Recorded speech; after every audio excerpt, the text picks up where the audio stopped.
Fueron 4 jóvenes de Liverpool que revolucionaron la música y la cultura del mundo allá por los años 60.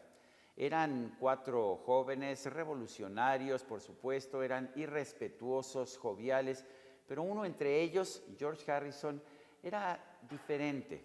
Por eso lo conocían como el Beatle tranquilo y algunos se refirieron a él como el Beatle místico. George Harrison era el más joven de los Beatles. Nació el 25 de febrero de 1943 en una familia de medios muy modestos en Liverpool, Inglaterra. George se interesó en la música desde muy joven. Tenía 13 años cuando su padre le compró una guitarra acústica, la cual pronto dominó con un estilo de rock and roll. Paul McCartney lo conoció en un autobús y se lo presentó a John Lennon, quien a pesar de que se impresionó con su estilo, consideraba que George a los 15 años era demasiado joven para unirse a su grupo, que entonces se llamaba The Quarrymen. Harrison empezó a tocar con el grupo, pero solo de manera ocasional, hasta que finalmente, poco a poco, se convirtió en el guitarrista principal. En 1960 el grupo, ya con el nombre de los Beatles, fue a la ciudad alemana de Hamburgo, donde empezó a adquirir fama entre el público juvenil. Sin embargo, las presentaciones terminaron cuando Harrison fue deportado de Alemania por estar trabajando en un centro nocturno, siendo todavía menor de edad.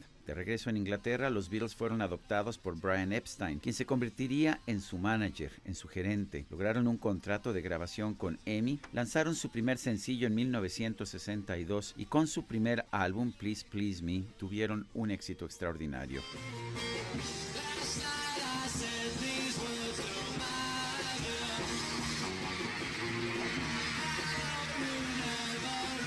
La mayoría de las canciones de los Beatles las escribían John Lennon y Paul McCartney.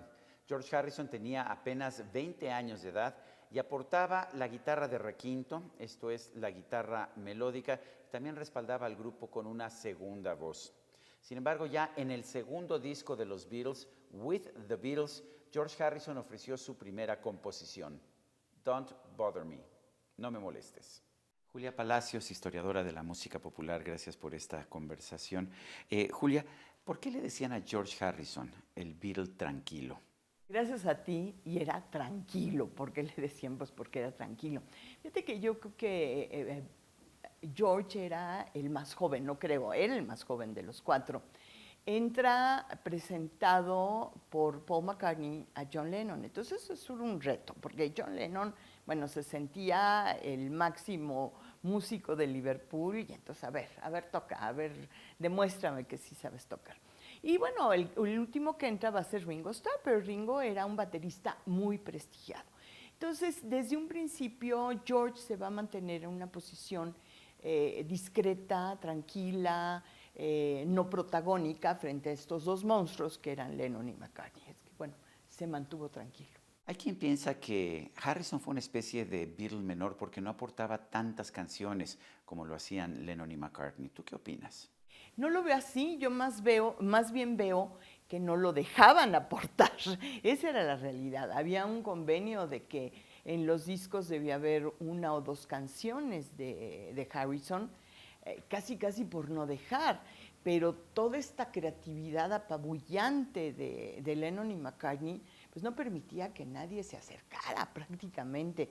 Entonces, pues discretamente producía o componía George Harrison, pero guardó muchas cosas que cuando se separan los Beatles, pues las va a sacar y uno va a decir, ah, mira, tenía su buen guardadito. ¿Qué tan importante fue Harrison en la evolución de la música de los Beatles?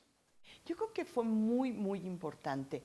Vería yo esta etapa cuando conecta con la música oriental, con los instrumentos de India. Lo vería no solo importante para la evolución de los Beatles, sino para la música occidental en general. El traer estos instrumentos de India sobre todo y de Oriente y hacer estas exploraciones y meterlas al rock fue una cosa extraordinaria. Esto fue una gran aportación. Y por otro lado, yo creo que tiene composiciones poquitas, junto con los Beatles, pero que son clave.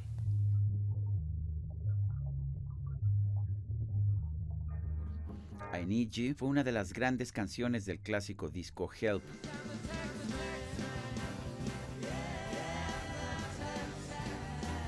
Con Taxman, del álbum Revolver, Harrison ofreció una protesta contra los cobradores de impuestos que se quedaban con la mayor parte del fruto de su trabajo. Within You, Without You, del disco Sgt. Pepper's Lonely Hearts Club Band, mostraba a un Harrison ya en franca experimentación con la música y los instrumentos de la India.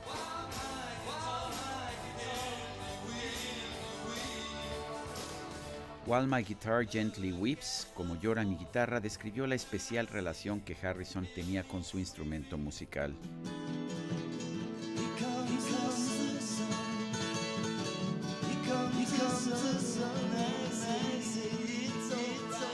Mientras tanto, Here Comes the Sun, Aquí viene el sol, mostró el amor por el sol de todos aquellos que viven en unas islas británicas siempre nubladas y lluviosas. Al final de la era de los Beatles, en el disco Abbey Road, Harrison regresó a la balada tradicional.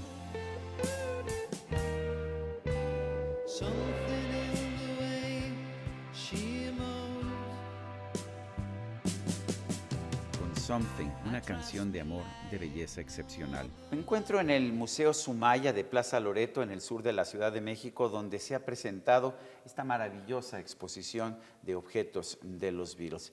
Y déjenme aprovechar esto para platicarles un poquito más. George Harrison pasó de ser el niño introvertido del grupo a convertirse en una de sus guías espirituales. Pero su desarrollo no fue solamente personal, también hubo una gran evolución musical. De hecho, si bien la separación de los Beatles tuvo lugar en buena medida por las diferencias entre John y Paul sobre responsabilidades musicales, al final del camino también George Harrison sentía que estaba limitado por un grupo que solamente le permitía tener 2 canciones en cada álbum.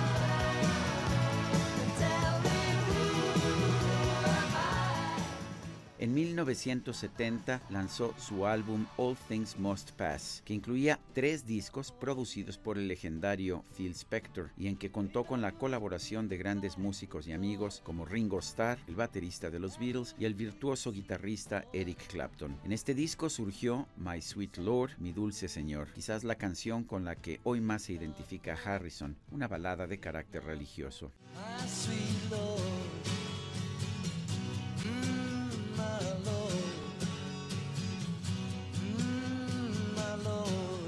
En 1971, Harrison organizó el concierto para Bangladesh en el Madison Square Garden de Nueva York, a petición de su amigo el sitarista Ravi Shankar. La idea del concierto era obtener fondos para ayudar a Bangladesh, que vivía una crisis humanitaria por su guerra de independencia frente a la India, pero también para generar una mayor conciencia sobre el sufrimiento de la población del país. Nuevamente participaron muchos de sus amigos, entre ellos Bob Dylan, y del concierto surgieron un disco y una película. Para Harrison, la música era una forma de encontrar tranquilidad espiritual. Esto lo demostró con su canción Give Me Love, Give Me Peace on Earth. Give me love, give me peace on earth, give me light, give me life, keep me free. Era realmente un hombre muy espiritual. Bueno, totalmente espiritual. Pero aquí hay una historia muy linda que le debemos agradecer a Pattie Boyd, precisamente, que era la novia, esposa de Harrison, esta gran musa del rock, que ella es la que le presenta o lo introduce, ya sabiendo que George estaba interesado en la música oriental, lo introduce a las filosofías orientales, que eran parte de la cultura hippie de ese tiempo.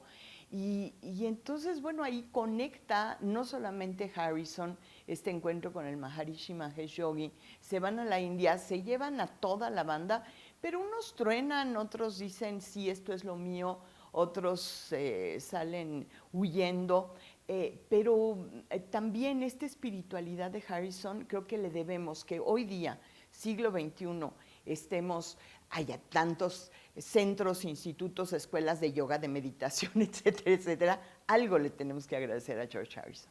Y bueno, ya mencionaste a Pattie Boyd. ¿Qué tan importantes fueron las mujeres de Harrison? En primer lugar, Pattie Boyd, pero posteriormente Olivia Arias, esta mujer nacida en México y que conoció en los Estados Unidos. Yo creo que Pattie Boyd fue fundamental, una musa impresionante porque inspiró no solamente a Harrison, sino a Clapton, de las canciones más hermosas que tenemos en el rock. Olivia Arias yo creo que le trajo dos cosas importantes. Una que fue la calma y la estabilidad después de todo toda esta inquietud que hubo con la separación de los Beatles y pues su hijo Danny. Creo que fue eso también algo muy importante y que lo acompañó hasta el último día de su vida. Ya tranquilos todos, más tranquilo todavía y pues seguía como una compañera de este Beatle que fue George Harrison. A 15 años de distancia del fallecimiento de George Harrison, ¿cuál piensas que fue su principal legado musical? Uy, pues bueno, mira, yo creo que hay 3 canciones que a mí me fascinan. Something, que es una belleza, que tiene muchísimos covers, muchísimas interpretaciones. While My Guitar Gently Weeps, que la hace con Eric Clapton en la guitarra y que dices, bueno, estos aquí compartiéndose la esposa, pero compartiendo la música. Y Here Comes the Sun, es una canción hermosísima donde va a estar la presencia también directa e indirecta de Donovan, que es este tiempo muy inspirado, muy de meditación, muy en la India. Donovan estuvo allá y yo creo que Donovan y George Harrison estaban muy cercanos en toda la espiritualidad de ese momento. Julia Palacios, gracias por esta plática. Gracias, Sergio, a ti. Si bien era un músico introvertido, Harrison tuvo una intensa vida amorosa. Estuvo casado con la modelo Pattie Boyd, quien después se casaría con su amigo, el guitarrista Eric Clapton. Posteriormente, en 1978, contrajo matrimonio con la mexicana Olivia Arias, quien vivía en Estados Unidos y conoció a Harrison cuando era secretaria de una empresa disquera. Olivia fue la compañera de Harrison hasta el momento de la muerte del músico, de cáncer de pulmón, el 29 de noviembre de 2001, cuando Harrison tenía 58 años de edad. Si bien durante cierto tiempo hubo gente que consideraba a George Harrison como una especie de Beatle menor, esto debido a la comparación con la estatura gigantesca de Lennon y McCartney como compositores y también a sus personalidades explosivas, con el paso del tiempo se hizo evidente que Harrison, para empezar, proporcionaba un equilibrio necesario para el grupo, pero además tenía un talento realmente excepcional. Pero no solo eso, George Harrison ofrecía siempre una visión optimista de la vida. Quizá por eso le gustaba decir, ahí viene el sol, here comes the sun. Yo soy Sergio Sarmiento y esto es 13 en Libertad.